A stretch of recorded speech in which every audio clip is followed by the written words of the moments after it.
Hopefully you'll be aware by now just how much I love it when a studio takes a slight gamble to release something maybe a little more unusual than the norm, be it in a game's art style, its sound design, or even coming up with a unique concept for a game.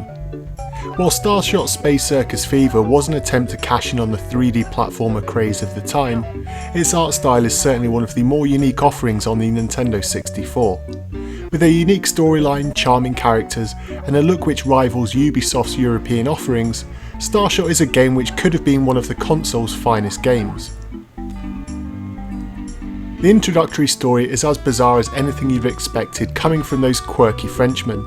You join the story with the space circus approaching its next destination, where a rocket is launched towards the next planet.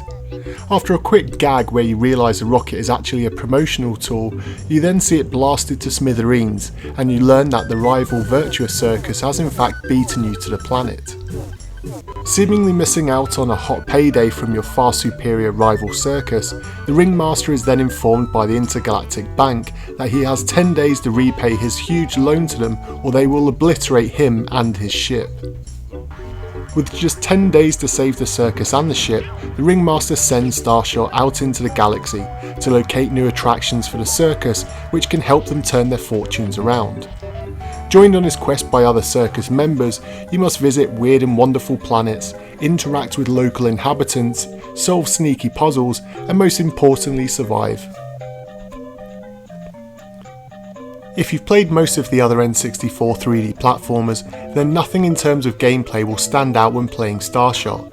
Essentially, you have a range of movements which to traverse the levels with, blast enemies with your gun, and then with the help of your rocket you can fly around the levels for a limited period of time. Whereas games like Mario 64 and Banjo have rock solid frame rates, the biggest issue with Starshot is the fact that its frame rate is quite honestly terrible.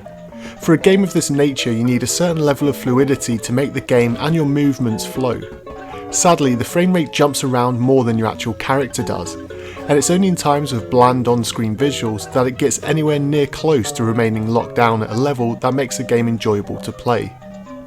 This is compounded by the fact that the camera is one of the worst I've experienced on the N64. Seemingly being pulled around by gravity, it rarely remains in the same place.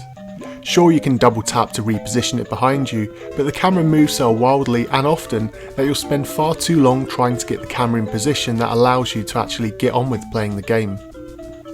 When you first start playing the game, this isn't such a huge hindrance, as the levels ease you gently into the game with a very nice learning curve, and there are very few pinpoint jumps. But as the game progresses and the jumps become more difficult, and the worlds become more intricate, it makes every move you make in the game feel like a huge gamble and risk. Infogrames touted the i3D engine when talking about the game prior to release.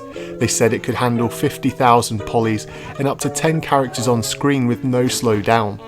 But sadly it appears they missed the mark by this quite a long way.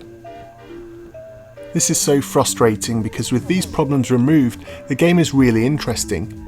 The level of animation, not just for your character, but also for the planet's inhabitants, is absolutely fantastic. There are over 300 characters and each seem to have their own personalities and characteristics that you can instantly tell from their mannerisms. The worlds too are absolutely huge. They are broken down into smaller subsections and it actually feels like you're visiting unique worlds each time you hop between planets. The art design verges on the beautifully cartoonish to the Oddworld style, where you could have been mistaken for thinking that Tim Burton had a hand in making the game. All of this was done without expansion pack support, and also oddly there was no Rumble Pack support either. Perhaps these could have both been implemented into the game to iron out some of the game's minor annoyances, and to create something more compelling. The sound too is very European. If you like this style, then it fits well within the game, but outside of Europe, I could see why it hardly set reviewers alight. There are some cool quirks to the game, such as the Banjo and Star Fox inspired character speech noises, and the odd noises that the inhabitants of the world make, but overall it's a game that you'll hardly be rushing to download its soundtrack for. I often try to find positives in games, but Starshot is a tough one. Rushed out to meet a Christmas launch window here in Europe in 1998, it didn't arrive stateside until mid-1999. During this 6-month period, no further work was made to improve the game, despite the generally negative reviews on its launch. It seemed that Infogrames almost gave up on this game after its poor sales in Europe and decided to do very little to market the game stateside, as it landed on store shelves out of the blue and with very little fanfare. This is a shame because the developer clearly had high hopes for the game. Without mentioning any spoilers, the ending of the game makes it clear that this wasn't designed to be a standalone game, but part of an expanding set in the game's franchise.